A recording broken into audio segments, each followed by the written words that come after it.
Welcome back to day 3 with Darin Olien. We're having such a good time talking about food. You know that gets us excited.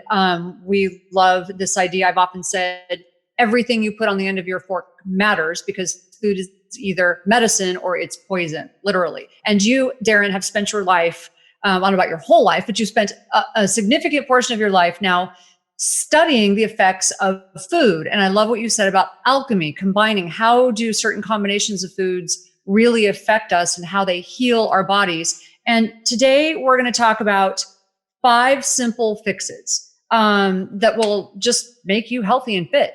So welcome back, Darin. Thank you. Great to be here.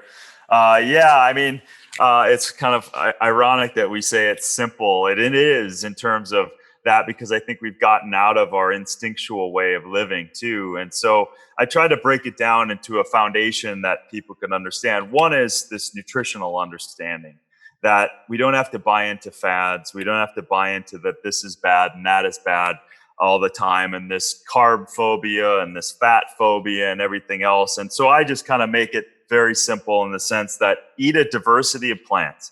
And like I said, I've been plant-based for 17 years. I'm not also on that advocate saying everyone needs to do that because we're all individuals.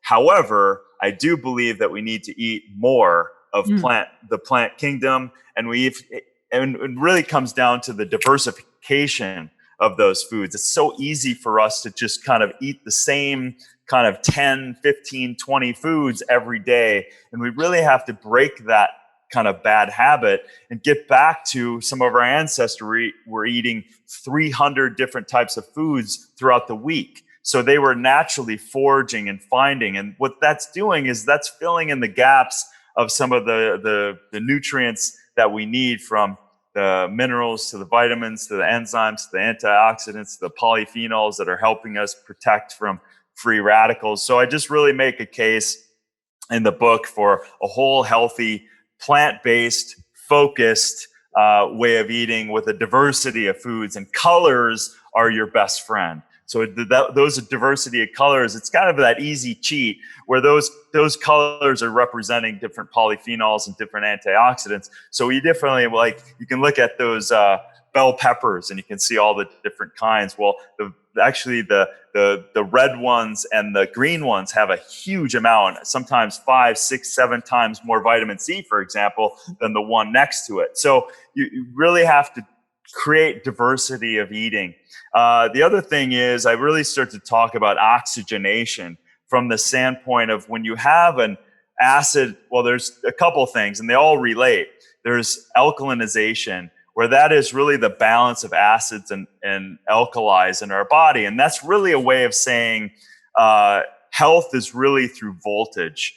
So pH is a study of, or an indicator of conductivity when it relates to what you're putting in your mouth. So it's really voltage. So we really need to understand that our body's healthy when it's able to the batteries and our cells and everything, and we have enough water that we can conduct electricity, and that electricity is really at the core of the body's ability to heal or at the dampening of its inability to heal. So alkalinity, if you're eating meat all day and processed foods all the time, then that's a huge amount of acidity that you're building up, and your body will have to spend time and energy and resources to try to balance that.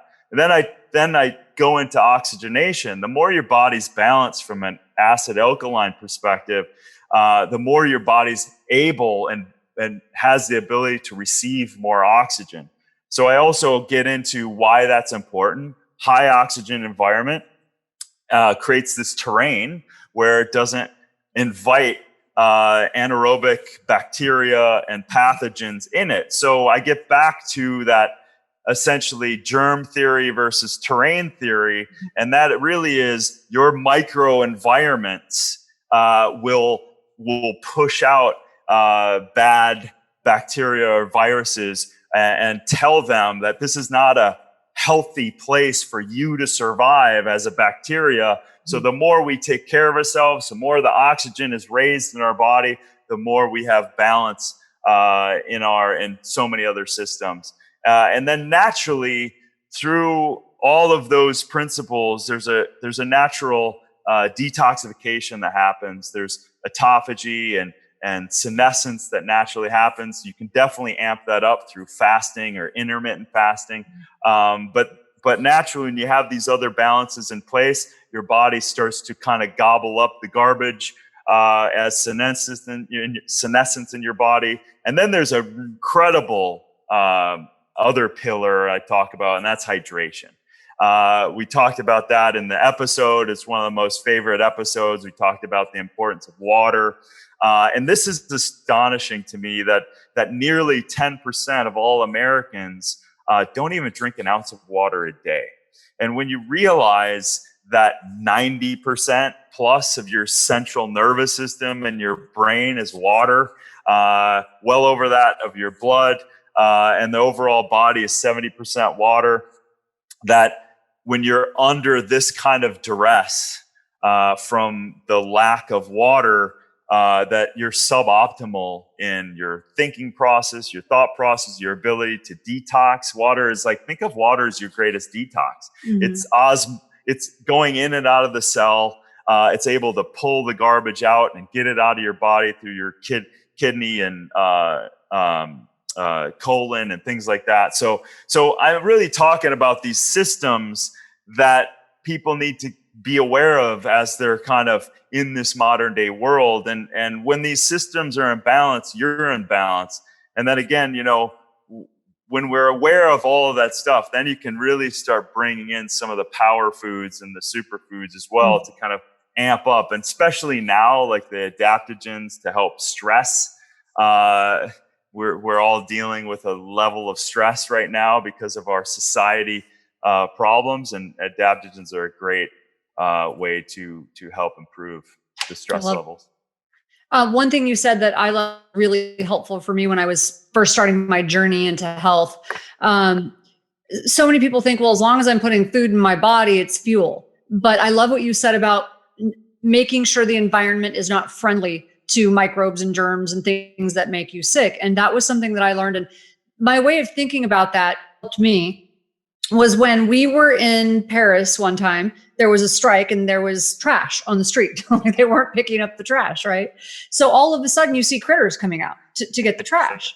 When there's no trash, there's no critter. So I started thinking, oh, wow, that's so interesting. If I don't take care of my internal body, I'm literally not taking out the trash so the rats and the germs and everything else can come and invade.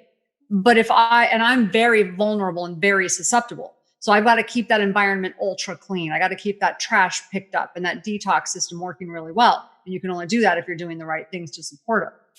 I mean, that's so funny that you say that, because I use that exact example in my book.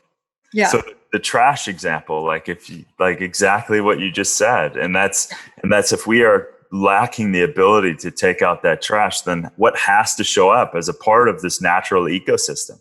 It's exactly it's got to go somewhere. Well, that's one of the reasons why sleep is so important. People don't understand that when you sleep, your brain cleans or washes itself. It has a whole other glymphatic system that opens up during sleep. And it was only discovered recently that getting less than 7 hours of sleep at night, the trash begins to build up.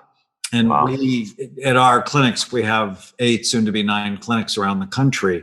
We do brain imaging studies, and we just see people have sleep apnea or chronic insomnia. They have significantly lower function to really important areas of their brain.